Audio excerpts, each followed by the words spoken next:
all of these echoes that come through history with the same, that people come to a particular problem, never mind whether they're now or then, and they respond to it in a kind of similar way because of what we call culture, because of what we call religion.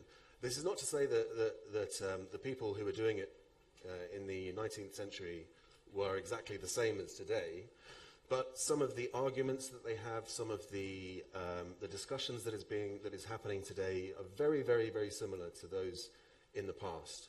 And what happens is that what I think that people don't understand outside of Nigeria is that there is this form of power which isn't really that familiar with in Europe in these days, which is that the power of charismatic religious leadership, and how this comes back time and time again in terms of rebellion against other powerful entities.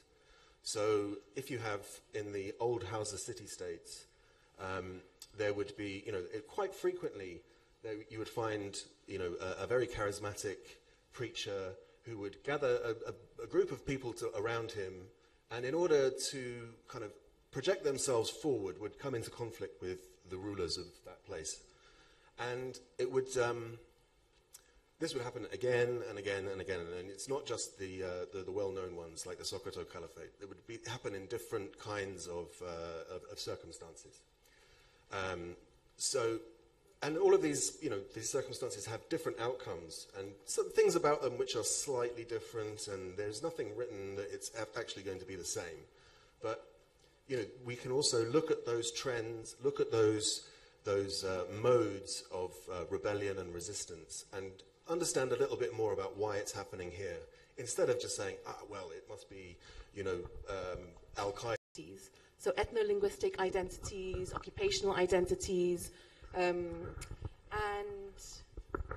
yeah, my question to you is, how do you see these coming together in a way that foments conflict and violence in the region?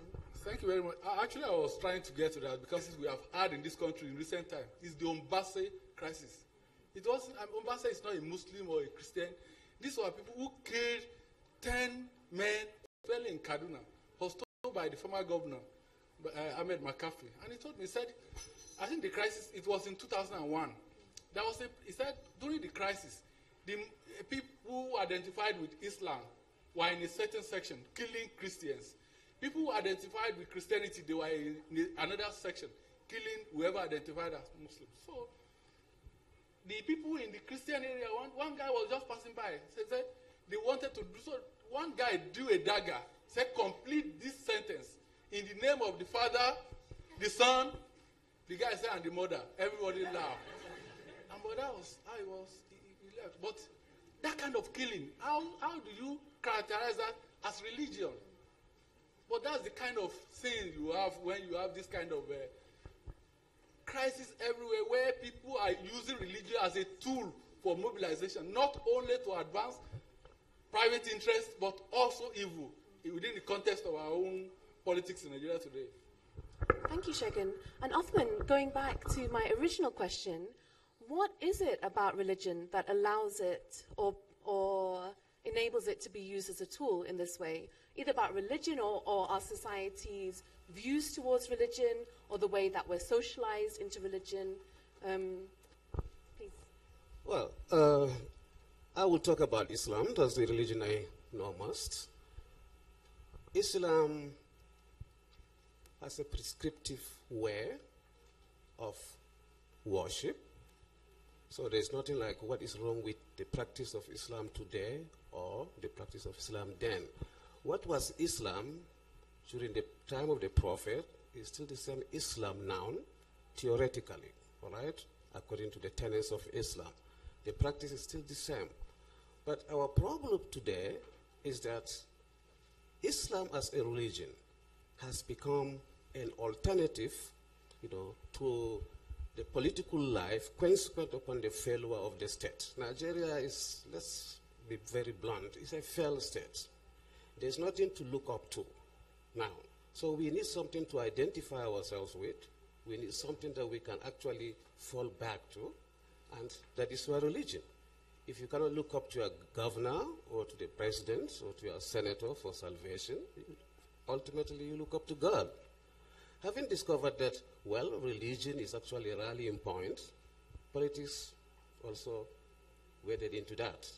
What do we do? Now let's look at religion. So religion has become a factor as a tool, both in the hand, of the angel and the devil. So it becomes a very dicey situation. That's the way I look at the position of Islam now. So when we face crisis, we don't call it religious violence. This violence that uses religion as a platform. Therefore, religion too is a victim of this violence that we talk about. The violence is political, the violence is economic, but mainly, essentially, the violence is political. Religion is also a victim of that violence. And when we say religion, it goes a lot together with the followers of that religion. So if you see, the bottom line is the Boko Haram crisis in Maiduguri. I have lived through it from 2009 to date. We've witnessed it. The whole gamut of the crisis, has nothing to do with religion. In fact, even the champions of the Boko Haram movement, have you heard any one of them quoting the Quran correctly? No. From their dress, from their appearance, they are not Muslims. But give it a name, a good name that is a rallying point, and then you go on with the crisis. That is what is happening. So they picked on Islam, given the peculiar nature of the Northeast, especially Maiduguri. But don't forget, dear audience, the crisis, the religion, it fell because he was also a bad actor. He didn't know how to act him out, and he foolishly gave out the structure. He said, okay, we are removing this part of the country out of the country. Let them go to anywhere they want. We are staging a coup now. We have a new Nigeria, minus Borno State, minus Yobe State, Adamawa State, the northeastern states, It was not tactical. It was too foolish of him to do that, and the coup failed. Now it is a reenactment of that script that is now going on in Borno State, in northeastern states. So they need a new name for it. Instead of the coup, it is now religious crisis.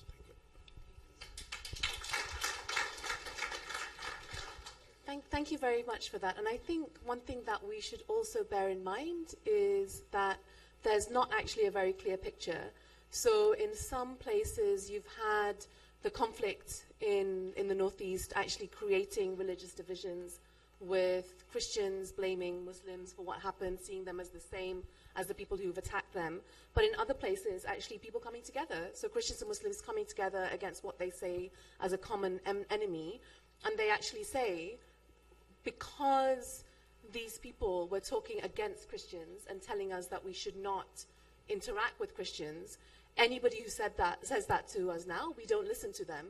And we realize the need to come together because of what we've seen happen as a result of people spending time apart and not interacting.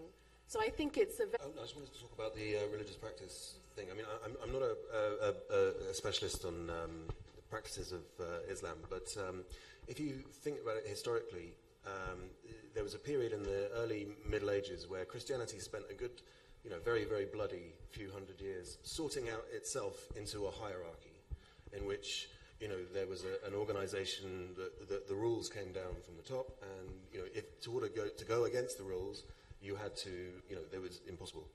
Oh, yeah, it was impossible. So, but that is not something that's happened in, as far as I'm aware, in Islam. So, when it's a much more less hierarchical, more kind of horizontal kind of thing. So, what happens is that these to swell their own personal power. Thank you. So now that we've talked a little bit about the religious part of the religious violence, let's talk a little bit about the violence part of the religious violence. Often when we talk about violence, we talk about violence that happens in the public sphere and violence that is physical in nature. We don't talk about violence that happens in the home, and we don't talk about other forms of violence. And if you'll indulge me, as I said, I have a background in peace building, and peace building theory talks about three forms of violence. It talks about direct violence, which includes both physical violence as well as verbal insults, It also talks about cultural violence, which are the attitudes and beliefs that any society has about different groups of people. And then the third form of violence is structural violence. So this is access to goods, resources, and opportunities. And the idea is, example, if we give the example of violence against women and girls, a man may beat his wife in his house, but what is allowing that to happen or leading that to happen is the attitudes and beliefs that we have that men and women are socialized with as they grow up into the permissibility of men beating their wives. It's also the access to goods and resources that women have as opposed to men, which puts them in a lesser relationship when it comes to power. And so that is my very long explanation leading up to my question, which is we focus on physical violence, but can we also talk about cultural violence, the attitudes and the beliefs that permit this direct violence to happen? Can we also talk about the structural violence, the denial of access to goods and services and resources that also causes this violence to arise? Razinat, let's start with you again. Okay. Maybe we could include political, the cultural structure of our societies, especially in the Northeast, contributes a lot to the violence that we see. Firstly, poverty. The Northeast has been referred to as the most impoverished region in the country. Now, I don't know whether it's by design or it's a natural phenomenon that has just befallen the Northeast. But poverty is actually the reason for the current violence that erupted in this region. The level of poverty that culturally our children are not, most of them don't go to school still, and this crisis has compounded issues. So with the level of poverty, with the low level of education, parents still preferring young girls, for instance, to be married out rather than be sent to schools, and then children to go for almajiranci rather than go to formal education, and so that they can be gainfully employed later in society. And all these combine together to bring about certain violence. If a young lad is married to a young girl, maybe he is 20 or 17, 18, like that, what kind of job can he do, for instance, to cater for a wife and so on? So if he has a wife, definitely along the line, children will come. And when children come and you are not able to cater for your wife and your children, there will be violence in that home. And if a woman, for instance, wants, say, okay, you are going out, there is no food, food items to cook for dinner, and what will he do?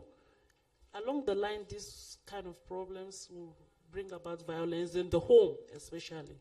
But generally in the region, the poverty level encourage violence in our society. I want to challenge you a little bit on that, because I think it's very easy to say that the issue is poverty, but maybe we need the poverty. Because if the wealth of that region is held by a few, the majority that do not have this are impoverished. And if they are impoverished, then they are involved with so much violence and criminal acts that, in the 80s, we had lots of armed robbers. They will attack you in your home.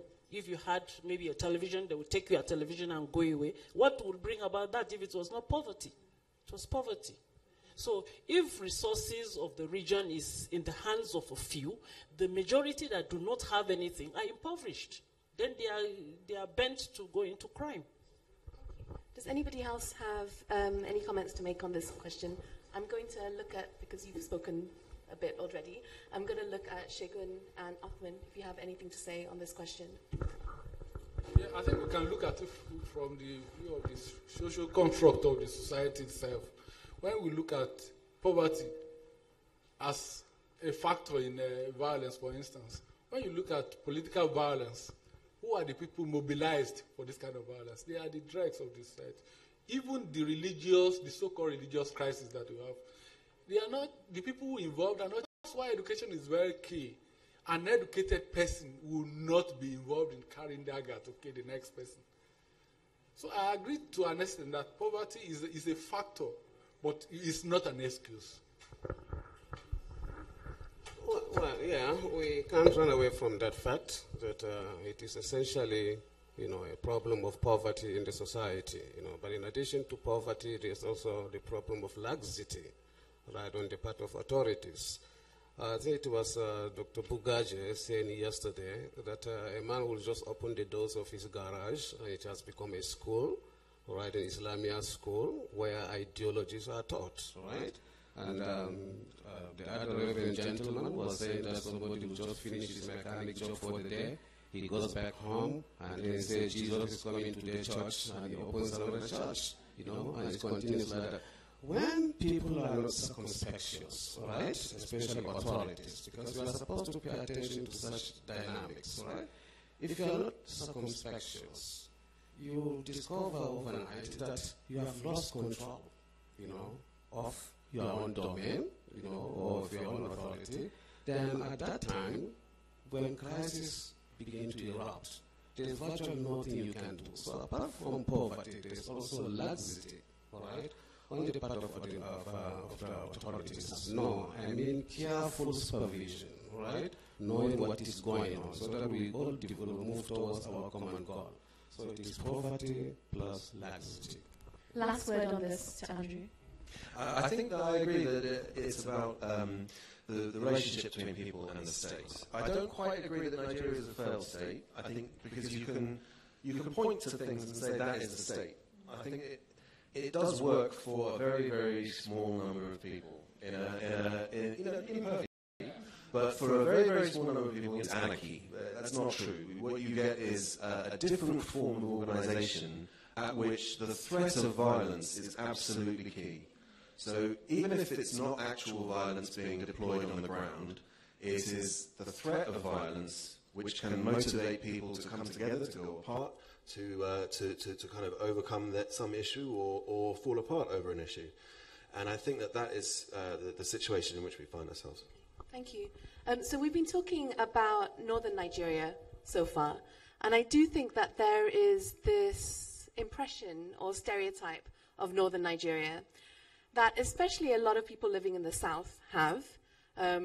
So even when I was living in Abuja, I would be asked, I remember I went to Lagos a few years ago and was sitting and talking to friends, and they asked me, I don't understand how you people can live in Abuja. It's so dangerous. To which I laughed and said, well, I think the same about Lagos, in that you're all getting robbed all the time. So, and then again, recently, just yesterday, someone at this festival who doesn't look to be in this room, when he heard that I was living in Maiduguri, looked at me and said, is that a place where people live? So I think there's definitely this idea of the north when it comes to violence. But I want to ask, how far is what all we've discussed so far applicable to southern Nigeria as well? And what are the similarities and differences? Yes, I was coming to you, Shegun. Remember, at the height of the Niger Delta crisis, if anybody told you he was going to Port Harcourt, first you think about it, you will be kidnapped. It's the same thing. At a point, too, to go to the southeast, because I had friends from the southeast who are not going home for Christmas for fear of being kidnapped. So it's the same thing when people talk about the north. And I don't think Abuja, because I've lived in Abuja for 10 years now, I don't think that fear is there. But I remember last year, I gave a talk here in Kaduna. A friend called me from Lagos, and I told him I was going to Kaduna. He said, you are going to Kaduna, you are not afraid? But you know, when you read some of these things from distance, you don't understand until people live on the... I mean, for instance, if you tell somebody that... Even me, when I heard that you are living in Maiduguri, I mean, I was a bit scared. But I've been to Maiduguri, and people who are living there.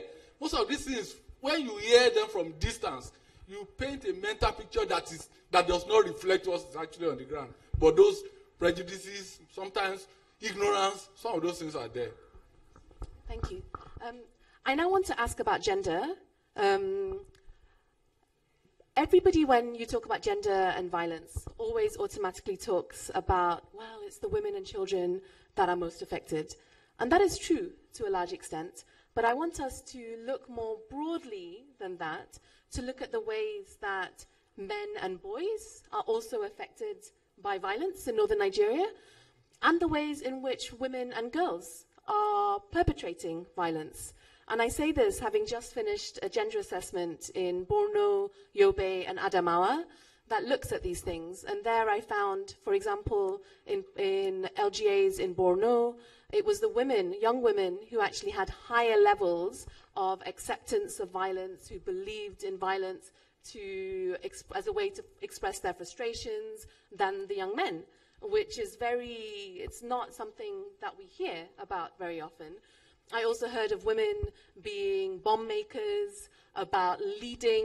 So, for example, when Damaturu was attacked, it was a woman who led the group of fighters that came along a particular road. Women are taking part as hunters and vigilantes. And, of course, women are fighting for peace and justice. And we had multiple marches through the streets of Maiduguri calling for peace and justice and human rights. So my next question is about gender relations in northern Nigeria and how they're contributing to the violence. But I want us to think a little bit away from the stereotypes that we normally have when we talk about gender and violence. So, Dr. Othman, let me start with you. Well, this issue of gender, for the past 6 years or so in Maiduguri, we are so disorganized that you hardly differentiate a man from a woman, you know. The situation is really so disastrous that we no longer think in terms of gender, we think in terms of human beings. When crisis erupts, when you are in confusion, you'll be running helter-skelter, all right? So you wouldn't know who is running behind you or by your side. So the issue, this gender issue, is not yet that prominent. Of recent, when the crisis started to subside, and Maiduguri is now flooded by over 200 NGOs, right? So people are relatively, more relaxed, more smug now. So you hear women, this, women that coming up, and that is when the gender issue happened. But while the crisis lasted, right, gender was not a factor. But it is okay, fine, you will say that women and children are the worst victims of the crisis. I look at them as safer victims. You could see them suffering, but have you seen the men? Where are they? They have been killed. They are the worst victims. Men, and not women and children, are the worst victims of the Boko Haram crisis in Maiduguri, in Northeast. When these miscreants, when the Boko Haram miscreants come, they go for the men, and more often than not, the men also confront them. So the women go into hiding, the children go into hiding, and after that, when everything subsides, what you see are the women moving in throngs, with their luggage and all this, and you sympathize with them, yes. But where are the men? They have been killed, maimed, carried away, suffering in the hands of the Boko Haram people. They are the main victims, right? However, even as that, I'm talking as a parent. I come from Madagali in Adamawa State. Madagali is still under the control of the Boko Haram miscreants, right? Not minding the fact that they have flushed out, the Zambiza forest, which they call Ground Zero, but the miscreants, the Boko Haram miscreants in the Zambiza forest were actually gracefully, edged out of the Zambiza forest instead of being cleared. They were gracefully edged out, virtually escorted out of the Zambiza forest to where they were let loose into the society. And the first, it was, safest area for them was Madagali. Madagali is in the center of nowhere. Politically, it is in Adamawa State. But it is at the tail end of Adamawa State, more in Borno than in Adamawa. So the government of Adamawa does not care about Madagali. It is too far for comfort. We are very close to Borno State, but Borno State cannot do anything for Madagali because politically it belongs to another state. Madagali is too far away from Abuja, right? So that they tend to forget that we are in Nigeria, but it is a walking distance into Cameroon. You know, we spend our day there, the afternoon, we enjoy ourselves. When it is 10 p.m., you take a motorbike, in 20 minutes, you are back to Madagali, you know, in Nigeria. So because of that, Madagali has become a peculiar area now. So when they flush out the Boko Haram miscreants, they moved into Madagali. They are hibernating there now. You know, if they tell you that they are done with them, it's a lie. The Zambeza forest has been flushed into that. And when they entered Madagali, I had my whole family was there. I was away, so they moved into that area. It was really traumatizing for me when I had that it was overtaken by the Boko Haram, and my family was there. But somehow, you know, I got them out after 3 days. So when I came face to face with my family, the youngest child, a girl, said, "Oh, Daddy, is that how war looks like?" I said, "How was it, Hassana?"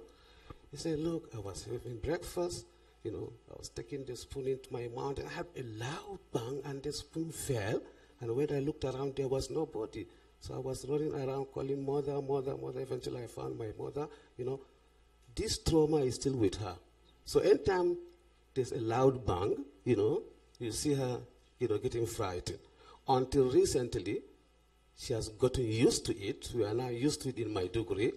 That children in Maiduguri now don't play with ordinary toys. They play with guns.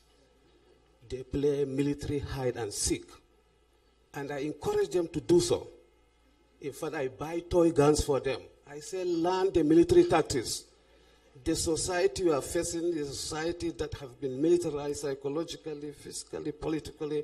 If you are afraid of the gun, the way Hassana was frightened that day, she's no longer afraid of it now. Say, learn to overcome the fear of the bomb blast. Learn how to handle the gun. In fact, they do hide and seek in the house. They threaten each other with the gun. As much as they say, "Oh, you are under arrest." You know, they do that. I say, do it. Do it. Your generation is a gun-slinging generation.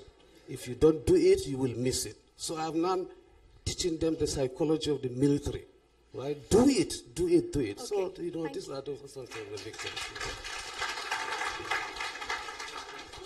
Thank you very much for that and for sharing your personal experience. I agree that I think we have, in fact, it's not just the children, but I think that pretty much everybody in Borno and in the LGAs of Adamawa and Yobe that were taken over and have seen fighting there are experiencing and living with some level of trauma. But I want to go back to my original question because we deviated a little bit. Razinat, do you agree men are the worst victims? More so than the women? No, I don't agree with that at all. You see, at the onset of the Boko Haram, and that was in 2009, it was a men affair. The boys come into the university and then explode. And so, in the gender construct, which was your question, men are not the victims now. Initially they were, but women have, become victimized.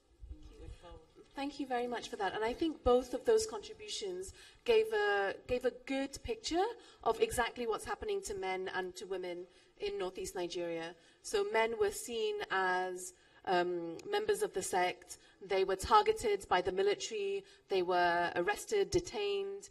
Many of them, we don't even know what's happened to them. I know that when the armed opposition groups came to many places, the first thing that they did was kill all the men. And as a result, many of the men actually left. They fled beforehand, leaving the women and their children to deal with the situation.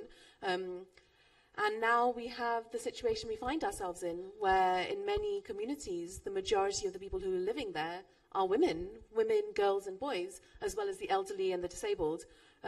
So I think it's really good to bear that in mind when we think about what needs to happen next when it comes to the Northeast. So my question now is, we have been talking about the Northeast of Nigeria most of the time. And I did say at the beginning that I wanted to look not just at the Northeast, but at the North in general. So my question to all the panelists here is, looking at the North, northern Nigeria as a whole, what are the trends that you see happening now that concern you when it comes to violence? Let me start with Shegun, and then we can move this way. I would rather look at it from the perspective of Nigeria, because what is happening in the North is the same thing that is happening in the South. The kind of violence you have in the country now is scary. And it's the same pattern. And when you look at it, there's a socio-economic dimension to it. It's everywhere. Young people everywhere are old. They are carrying guns. People are, you have, there's no violence that you can talk about in the North that you cannot talk about in the South. Kidnappers are everywhere. It's difficult to go to school in Lagos now. We have a situation where kidnappers actually go to classrooms and carry children. Even at the height of Boko Haram, we didn't hear of that kind of violence. But that is what obtains in several theaters across the country now. So this issue of violence is not a northern problem. It's a Nigerian problem. And we have to deal with it as a national problem. Thank you. Andrew, what concerns you when it comes to the potential for violence in Nigeria, in northern Nigeria? I would agree with Shegun and add that the impunity, which one feels that no one will ever be brought to any kind of process of state-administered justice in terms of many situations that have happened recently. We are still waiting for an investigation, proper investigation into what happened on the road to Zaria in 2015 with the Shias there. And I think it's beholden on people to ask for, even if they don't agree with the people who have been the target of the violence, that if you are aiming towards creating a pluralist state in which everybody has a voice, you have to be able to commit to when these things happen. You have to commit to having an investigation and carrying out the recommendations of that. It's what separates proper states from ones where the state is absent. So we've heard so far similarity when it comes to violence across the nation, with a specific focus on young people and young people's frustrations, lack of accountability, investigation, justice. Let me turn to my left side and hear from Razinat and Othman. I think that, I don't know, violence, of course I agree with Mr. Shegun that it's a Nigerian problem right now. Every angle you turn to, there's violence, there are IDPs. I was listening to the news 2 days ago, the Bakassi people, that's another front, that side. And the violence, I think, is a problem of the state. It's a problem because there is no sincerity in this country, truly. Because our government are not sincere to the polity. They are not honest. And everyone is distrusting the other person, whether through religion or through tribe or whatever. We are not a secular society per se, because we are very divided into so many angles. So the violence, depending on the reason for the violence in the Bakassi, and then the violence in the Niger Delta, if they are oil, whatever, it is a way of complaining. Maybe people who are not heard, they want to reach out. And how do they reach the government? Or how do they get the attention of the people in leadership? It is through all this, and then it is always the poor man that suffers, that pays for all these things. But our government, those people up there, have refused to listen. In spite of all the violence, the kidnappings, everything that's happening, they are not saying anything. If you take the judicial system, it has failed. I don't agree with Andrew Walker saying that Nigeria is not a failed state. We that are inside it, we know that Nigeria has failed us. It has failed the polity, because we voted for these people. Look at the case with Dino Melai. I don't want to mention too many names. They are trying to recall him. The Senate, the deputy Senate president came up, stood up in the Senate and said, don't mind them, they have already failed. Why would there be no violence in Kogi State? They are trying to recall, they voted for him to go there, they are trying to recall him, and it is his brother senators that are refusing. Why? They make laws and they don't allow those laws to work. There must be violence in the country. Thank you. I think your initial question was the pattern of this violence, all right, especially in northeastern state, in the northern Nigeria. It really has a pattern, all right? Who was it? Was it Shakespeare? Tell me, the literature guru. They said that there is method in this madness, all right? You know, this violence has a method in it, a scientific, intellectual method. What they do is, they will study the social system. They are very good psychologists, very good sociologists. They will look at it. Where is, your tickling point? What tickles you most? Right? Say, okay, in Maiduguri, Borno State, please don't bring in issue of clash between farmers and herdsmen. All right? They are more fanatical about religion. So that is what pinches them, why it pinches them most. So let's use religion. Okay. Let's go back to Plateau, Nasarawa, what are they all? The Plateau people have left their state for long. They have joined the army. They have sold their land, and the settlers have taken over, and now they are virtually the owners of Jos. Let's use land issue, indigenous issue, and settlers issue. They will do their studies, psychological studies, sociological studies, and say, okay, fine. If you want to cause trouble in this part of northern Nigeria, let's use this. In the other part, so they have their own strategies. That is why you find rampant, crisis, let's say Plateau, Nasarawa, Taraba axis, based on farmer-herdsman clash. And when you come to the northeast, the northern part of it, Borno, Yobe, especially Borno and Yobe, it is religious, all right? Then in between, all right, they become the collateral damages, all right? A combination of crisis from one section to the other coming in between, to affect those in between. So this is the structure of the crisis in northern Nigeria. And it is actually an elitist crisis, but they use the hoi polloi, right, the common man, as the cannon fodder for this crisis. And wherever it happens, to observe that there are one or two persons or one or two groups that are direct beneficiaries of that. So unless we address that issue of the direct beneficiaries of this crisis, it will persist. Thank you. Okay, thank you very much for that. So I'm going to open it up for questions soon, but I wanted to ask specifically about the government response. We're sitting in Kaduna, and we have to remember what happened in the state in December 2015. Andrew has alluded to it already, and the response of the state and federal government to that. If we look at the East and we see the pro-Biafra protests, and we see the response of the federal government to that.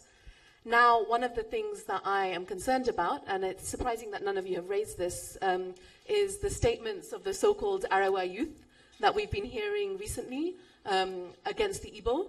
Also, all of these rumors that are happening about the president and his illness, blaming the Yoruba for poisoning him.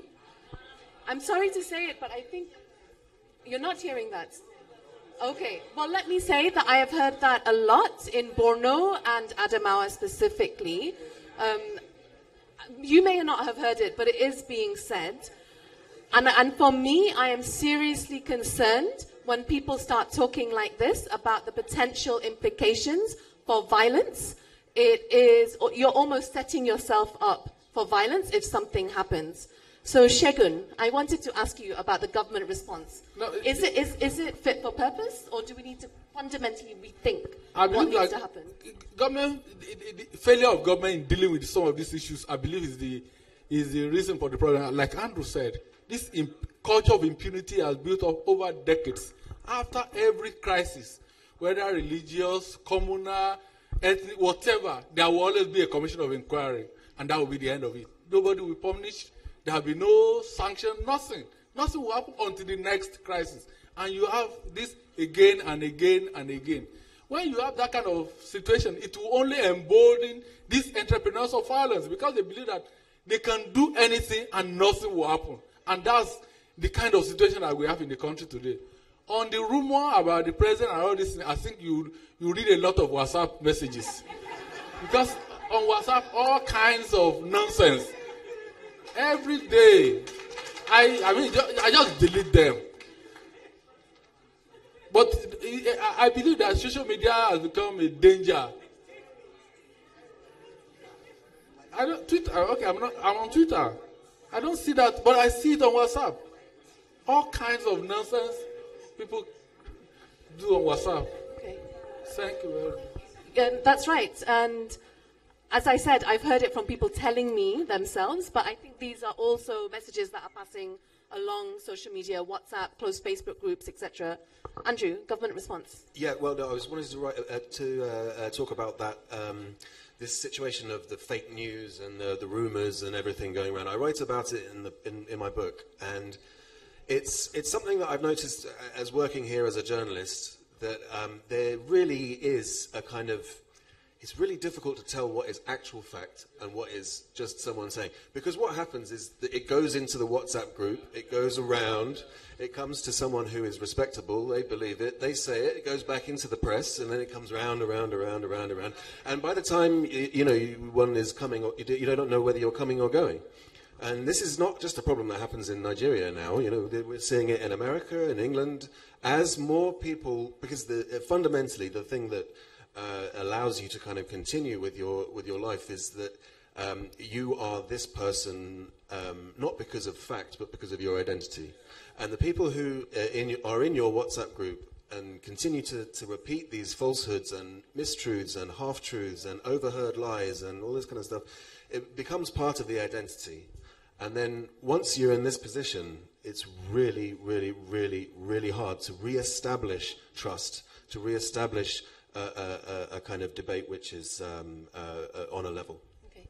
Thank you, Shegun. Thank you, Andrew. What I will do now, if it's okay, because I'm very conscious that we don't have much time left, and I'm very keen to have questions from the audience. I have seen some questions there about the way forward, and that will be my last question to the panel. But may I have a show of hands? And I did say that I wanted to get questions from the women in the room first. So I'm seeing a couple of women, and then don't worry, I will talk about here the way forward. I think this should be addressed because a lot of the violence is encouraged by all this false news. A lot of the time, false news. But there's something else. I worry a bit about Dr. Othman's argument. Your argument regarding the script. Because what I seem to hear is that what is happening in these states is a script that has already been written, that we are made to follow, or someone is following.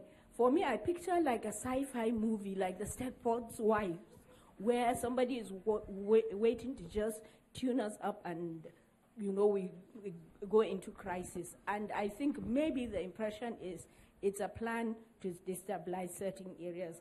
Now, for me, that's a problem because we're putting the problem, taking the problem away from major issues and now placing it squarely on the shoulders of someone else. Sorry. I worry about. Do you have a question or just a comment? No, it's a comment. Oh, comments. Okay, thank you. I'm going to take a few comments a few questions, please, if you can frame them as questions. And then I'll take maybe 3, and then we can come back and have a round here. Sorry? The 2 of you. Okay, Kina, and then there's a lady at the back there. Yeah, it worries me a bit when we, the language, it's a comment, and I'll make it short. The language that we use around poverty, and we pathologize poverty as though it's a disease. But really, the disease is power. Power is the disease, and they express our unease that maybe it's a script. It's the situation endures because power wants it to endure. So colonialism is a very smart system, but it's a disease of power. And so is imperialism, and so is the violence that people are encouraged to do, and the violence that have visited on people. And so even we are all complicit in power. We are agents of power. So if we sit in rooms, or if we discuss, everything goes back to power. I just feel like sometimes we talk as though poor people do not finance the violence they bring upon themselves. So when we talk about picking up the pieces, we have to connect the dots to the power. Because you can't pick up the pieces. Peace endures because power wants peace to endure. And sometimes power wants peace to endure because they have found better ways, more cleaner ways of exploiting people. And so we have to be very careful about how we talk about poor people. They do not impoverish. Nobody is born poor. They are impoverished by virtue of the power that the systems that power puts in place. And it can be religious power. So we have to be careful. We are too much into, and I want to say something about education. Very quickly, Disease please. systems are brought about by very educated people.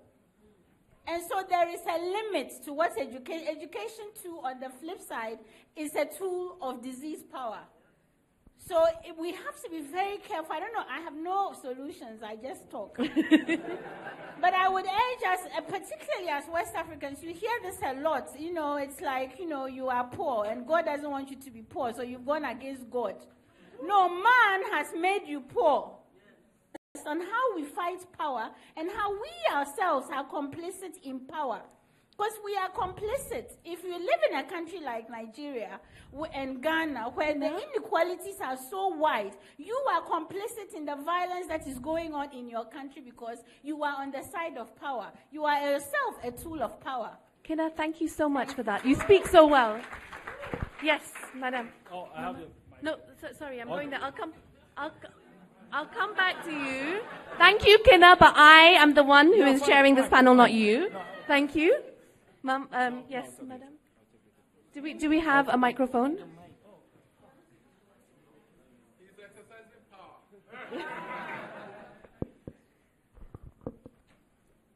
Sorry, my comment is about the Madagali people. Usman said he has taken his family out of that place. I want to know what he has done to inform the government and the army about the people remaining there in Madagali. Thank you. Thank you very much. Very practical question. Play out in Nigerian media. What is the role of Nigerian media in inflaming and framing, this kind of religious violence and animosity that are actually getting worse? Thank you. Excellent question. I will go over here. Sorry, I haven't taken many questions over here, so let me choose this gentleman there with the glasses. Good afternoon, everyone. My name is Mohammed Sani Suleiman. I'm from Kaduna. My comment is with respect to potential implementation. Sorry, do you have a comment or a question? Yeah, a very comment, but very, very relevant one. A relevant comment or a question? Comment. Can I please ask you if it's a comment to keep it very short? Okay. And I will cut you off if I feel that you're going on for too long. I just want to talk on the failure of the state to prosecute the perpetrators of violence. In 1992, there was violence in Kaduna, in Zangwankata precisely. And 2 days later, there was reprisal killings in Kaduna on the 18th of May. In the morning of Monday, my father, after I went to school, before I came back, was shot dead by a policeman. And when I came back, I was told all the family were traumatized. We were at Justice Rahila Kujo Commission of Inquiry, and we were at the Justice Benedict Okadibo Tribunal. We got justice. That person that killed my father was sentenced to death. However, on political consideration, that same man and with many others were pardoned by the state. Nothing was done till death. Thank you. And until when I find myself in government, I lay my hands on the white paper and I saw the report. In fact, the committee recommended that we should be compensated. Till date, nothing was done. Thank you very much. So it is the failure of the state to prosecute perpetrators of violence that is emboldening and further escalating this crisis. Okay, thank you so much for that comment. Let me go to this young man who is very insistent to talk. I hope you have a very good question. I have. Yes. For a start, I think... Sorry. Quick I think question. You didn't actually do justice to this topic. You said picking up the pieces. Or we didn't actually pick up the pieces. We're just dancing around the bush. That's one. Okay, sorry, do you have a question? I have a question. Please, go ahead. The main issue we didn't discuss here is independent scholarship that is happening within our community. We've created Frankenstein monsters in a sense that immediately after you graduate from Islamia school, you automatically become a Malam. You know a little Arabic, and then you now carry books that are very contentious for you. And then you are trying to kind of give your own verdict. And that's what Dr. Osman was trying to bring up. And then what is your question? Excuse me. And then there is another thing on Al-Majiranchi. That someone said Al-Majiri school wasn't really formal. It was actually formal. It was bastardized to become informal. And another thing is, because there is actually a cadre for you in Al-Majiranchi school. You become Al-Majiri, Kolo, Balla, Titiburi. Is a kind of... Thank you very much for that. Sorry, please. There are many people who want to talk. I will. Can I ask you, you have literally 10 seconds left. Fine and good. Yeah. What I'm saying is, we're all stakeholders in this thing. How do we pick up the pieces? Thank you very much. And as I said, when I opened the floor to questions, I said my last question to the panel, once we've taken everybody's questions, was precisely about how we move forward. So we'll get to that.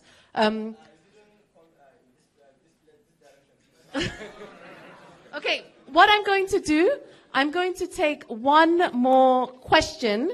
And if you start talking without a question, I'm going to shut you down. And then we will come back,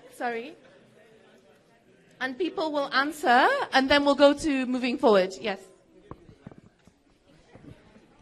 Good afternoon, ladies and gentlemen. My name is Usman Sanusi. The question is directly to Razinat Muhammad. As you just stated that the implication of Al-Majri youth toward violence. So far, my question is that, can't you see those that follow through the formal system of education are contributing a lot to religious violence and political violence than those people that are left no schooling or they pass through non-formal education system? Because those that follow through the formal system of education, they are the classroom teachers, they are the political officers holders. Can you please get to your question? Yes. Me, I think, yes? Yes. Thank you so much. Thank you. I've just been informed by the organizers that we need to take at least one question from the overflow room. So I think if he's going to help me with that. Okay. Good day, ladies and gentlemen. My mind comes to when a brother is talking over there. I happen to be a victim of all of what you people have been discussing. Now, the result or the position I find myself that warrants this question now, that anywhere we go, we the victim of this event, we happen to fail as a second class, being treated as a second class in any government.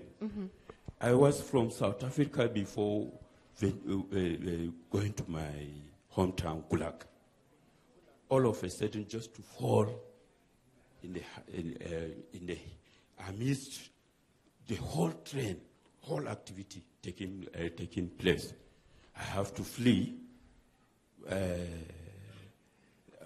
and leave my family. All later, I have to concern. Now, the issue at stake is I'm a trained teacher from South Africa, and I'm a rich teacher to some certain extent. I wanted to quickly dispose the talent I have acquired. But anywhere we go, anywhere in this country, we were treated second-class citizens. And any government doesn't acknowledge us at all. Thank you. Thank you very much for that.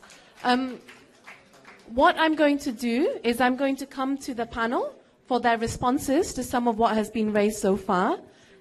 And then I'm going to look pleadingly at Ife to see whether we have more time. And it's up to her whether we continue. Ife and Lola. So let me just refresh some of what we said. We talked about the issue being power and the pathology of power. And the issue being power and the need not to pathologize poverty, and the need to incentivize power to want peace to endure. We had a question asking, what are you doing about what's happening in Madagali, and talking to people about that. The role of the media in framing violence and religious violence in northern Nigeria. The issues around the failure of the state to prosecute, and we heard about what happened in Zangon Kataf. Issues around scholarship. I think we already addressed that a little bit yesterday and again today, if anybody wants to take that up again. And then the final comment about being treated as second-class citizens. So I don't know if any of you want to address any of those issues. Yeah, let me dispose of the Madagali issue quickly. Madam, what happened with the... You see, you tell somebody what he does not know. The government is fully in the picture. In fact, they are responsible for some of these crises. They know it very well. When I say that the Boko Haram miscreants were escorted out of the Zambiza forest into the open society, escorted by who? Escorted by the military. You know, with ground operation, with air operation. In Maiduguri, every 3 minutes, an aeroplane is flying over the university campus, surveying the entire area. They are in the picture. They know what's happening anywhere. All right? So they know it. You need not to tell them. But it seems they derive some benefit from the crisis. So they allow it to continue. Okay? However, immediately after that incident, I was invited, to Ibadan as a guest speaker at the Ebedi Writers' Residency. I raised that issue. The nation's newspaper carried it fully. All right? I narrated the issue, how the whole thing, taken place, and so on and so forth. And those of us in the University of Maiduguri were the gateway to the Zambiza forest. When you sit there, if you see the trucks, the amount of military hardware and weapons passing, towards the Zambiza forest, you will think that the war will end the next day. But the moment these weapons pass into the Zambiza forest, the next day you will hear that the Boko Haram people struck, and seized this weapon. Government deliberately was supplying them the arms. Deliberately. At least that was during the Jonathan's regime. We were witnesses to all this. So you need not to tell them. So that's about Madagali. Okay. Yes. Thank you very much. President. Okay, I think I'll take 3 issues here. Sorry, can briefly. we Somebody listen, said it's not only the Almajiris that cause violence or the recruit in this insurgent problem. I agree with that absolutely. Because our journalists cannot be said to be illiterate. Our lawyers cannot be said to be illiterate. Our journalists have failed the society because of their irresponsible way of reporting violence. So I want journalists to take the challenge to report responsibly, because they don't report the exact thing that's happened. They don't ever, whether it is VOA, whether it is BBC, whether it's Voice of Nigeria, even the channel that keeps us receiving awards does not report correctly. Does not.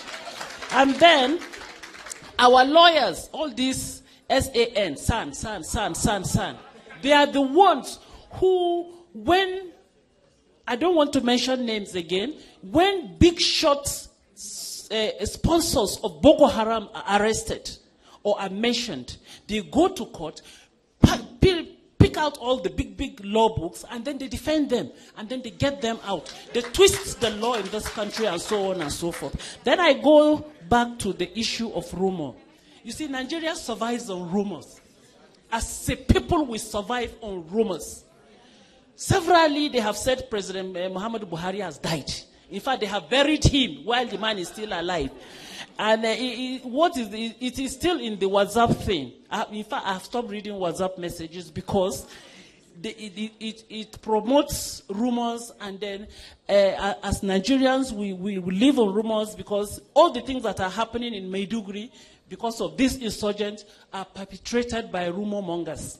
They are carried, the wrong things are carried. It is only what will benefit the government, what the government want to hear. This is what journalists portray to the world. Thank you very much. Andrew? Well, speaking for journalists, no, the question is, what is fake news? How is it, kind of effective in this, and what is it doing to this circumstance? And I think that the question was about, if the same thing happens here or in Lagos, why does it get reported differently? The reason why is because of the insecurity around, intention. So, of course, it's natural that, my person is, my guy is good, and the other guy is trying to bring him down, right? That's the thing that everybody remembers, right? And everybody can say that they recognize that. What is not there is that there isn't any kind of trustworthy body to mediate between those two positions. So what happens is the feedback loop on my side goes up and up and up and up, and I'm, before long seeing, the fact that saying that this whole thing is run from Aso Rock, or the whole thing is run from some other place, or what. And what that is it's a rationalization of what is being what is happening. If I don't take it like a script. What is happening is not a script. What is happening is like a football game, right? You can't say that any one team controls what the outcome is going to be. There is a fast-flowing, fast-moving situation, right, at which people may have intentions. They may even cheat. Two people on different sides may be betting against their side winning. Are they in league with each other? No. But, this is and you imagine that as not just being a two-sided football match, but an 8-sided football match, or a 10-sided football match. And suddenly, everything is chaotic, doesn't make sense. And what journalists try to do is try and put these things down in a way that can give you, a guide to what is happening. But if the journalist is not there and doesn't see something that you see, they can't put it in their reports. So it's not a perfect system. It's not a perfect thing, and it takes responsibility. Yes, I do understand that. But I think that it's very, very difficult, and we're just trying to get along. Thank you. Thank you, Andrew, for defending the journalists of the world. I'm going to take off from where he stopped. The question really is, in this age, who actually is a journalist? As we are sitting in this room now, somebody can just pick his phone and tweet something I didn't say. All it takes is for somebody to repeat it. The next thing is all over, and violence can begin from. And I may not have said it, but who's going to? I mean, the point is that once you hold a handset, you are a journalist. No, that's the way it is now. Everybody is all kinds of people. See all the people that have blogs. Many of them don't even know the rudiments of journalism. They don't know the basic. But these are the big. I mean, when I was with a friend 2 weeks ago, and the person mentioned a lady and said, those are the big time journalists in Nigeria. And I just laughed. I said, she's not a journalist.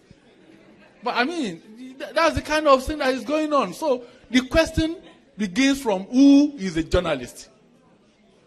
I mean, because many of these reports that we blame journalism for actually did not originate from a reporter. But now to the issue of what do we do in terms of violence, I believe that the state must begin to act like state. I agree with Andrew that Nigeria is not a failed state, but Nigeria is not working for everybody. And that's why Nigeria is working for a few. That is the challenge that we have. Until Nigeria begins to work for the majority, we will continue to have this kind of crisis. But in times of for violence, the state must begin to act like state. If there are crises and there are investigations, the state must be able to act, beginning from the Kaduna crisis of 2015. And because it's a wound that is still there. And is one of the reasons when people look at Nigeria, when they talk about religious crisis, the way we handle that crisis is a disgrace to the Nigerian state that we handle that crisis like that. Thank you very much for that, Shegun. My next question, actually, and this is a question that I think I got 5 pieces of paper asking for this, and I also said that I would come back to it at the end, which is, what do we do now? So we have spent the past over an hour talking about the issues, not just in the north, but in the whole of Nigeria. What do we do now? And when I say we, I mean what should the government do, but also what should individuals living in Nigeria do? So you've talked about the government. Do you have anything to say about what individual Nigerians should be doing? Or I can come back to you. Let me go to Andrew. What should the government do, and what should individuals who live in Nigeria do? I'm going to make myself incredibly unpopular here, because I'm going to tell people what they need to do. Individuals, what you really need to do, right? And you're not going to like me. Assuming they like you now. Well, you need to pay more tax. Pay your tax, then they are responsible to you, right? No, everybody dead. No one wants to do that. Okay, I met a man in Kazare local government. He was part of the government that got rid of income tax. 1 second. Sorry, can we all listen to him, please?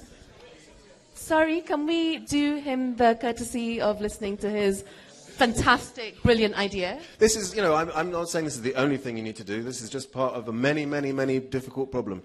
But you need to, basically, the only form of responsibility that you will ever get is to have them actually work for you. And by contributing and by being part of that, then you can make more demands. Okay, so pay more taxes. Razinat. Pay your taxes. I want to know your own. I don't want to know whether you're going to pay more taxes after listening to him. I want to know your idea of what the government should do and what people, individuals and groups should be doing. I think the government should be more responsive to the people, because they should be more honest in their execution of policies.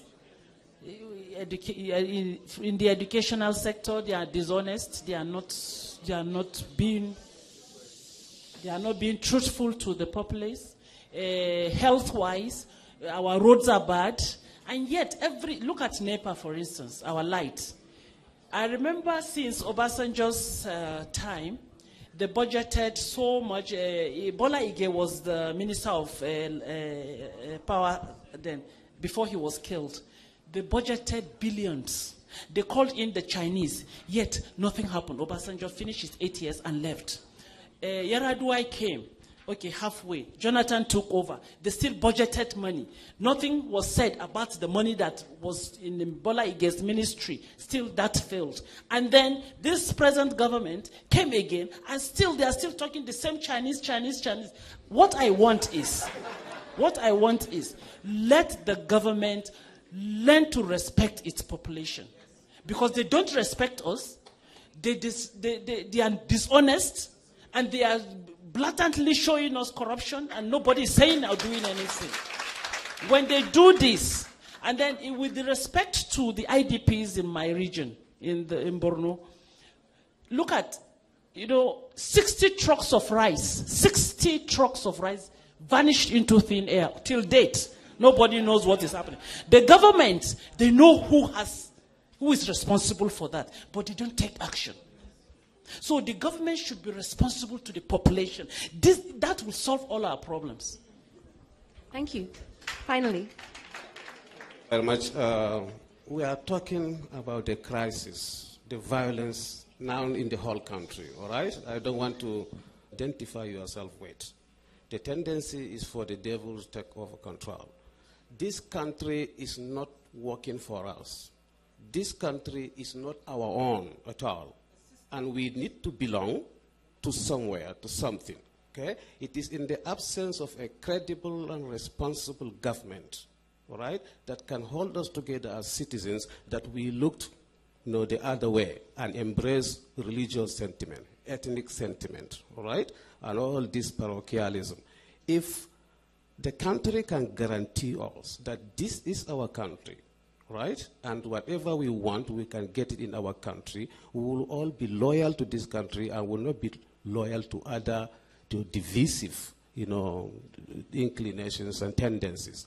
However, therefore, if that is not done, we will continue to be really aligned to all these, religion, tribes, just minor issues, and then the crisis will continue. So I'm advocating that to pick up the pieces, let's try to forget the past and then look up to something that will hold us together, and that there's no other thing but the country.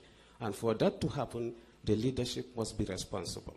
We must have hope, and confidence in the government, in the system, so that we can love the country. But as for now, thank you. As for now, back in my home country, if I hear the Ijala war song, all right, it is more assuring, more melodious to my ears than the national anthem. Yes, because what saved us in Adamawa State when the intermarriage was the concerted effort of the hunters and not the military. In fact, the hunters will have to move ahead before the military will move foolish behind. That was done by Atiku Abubakar because his investment in Yola was targeted. So he mobilized the hunters. The hunters saved Adamawa from Boko Haram. So the hunters' war song to us now, all right, is more melodious than the national anthem. I have stopped singing the national anthem long ago. Thank you so much. I'll come back to you. I did say that I was going to give you the opportunity. The question you ask is, what can we do as individuals? And I believe that Andrew touched on the topic, on an issue, but the way I would put it is responsible citizenship. Yes. It's not only in paying tax, even in even in the way we relate with one another, in the kind of things we post, in the kind of things we say, in the ways we communicate with others. Those are the kind of things that must change. If we don't change that, if we still post all those 8 messages, the problem will just continue. Thank you. Can I quickly try and win back the room? No. It's just what is behoving on people like me from my country is that we must stop or make our countries, like Britain and the US, places that the elites from this country cannot hide their money in it anymore, their illegal money. And that is, one of the things that I think should happen before anything else. Thank you so much. I'm so sorry. I know that there are many, many people who want to speak, but I am being given very, very firm and stern looks from my wonderful friend Ifi, and I need to stop here. I want to thank the audience for your wonderful engaged participation. I also want to thank Othman and Razinat. In fact, I actually wanted to ask them, I had a whole series of questions planned for them about the university and my degree and how it feels now. And I really want to thank them and appreciate them for continuing to teach at that university. The university, and I said this to them already, this is a very personal thing for me. My first home was on the university and my degree campus.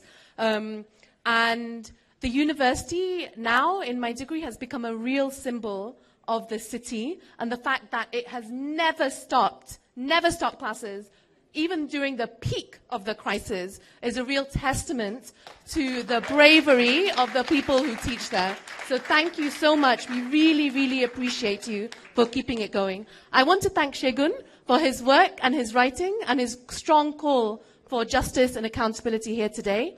I also want to thank Andrew for his book. I would like to say, Andrew, in the words of the gentleman who also said this to Rahama Saudal yesterday, you're a wonderful man, You're a very beautiful man, but really you need to get married very soon. So thank you.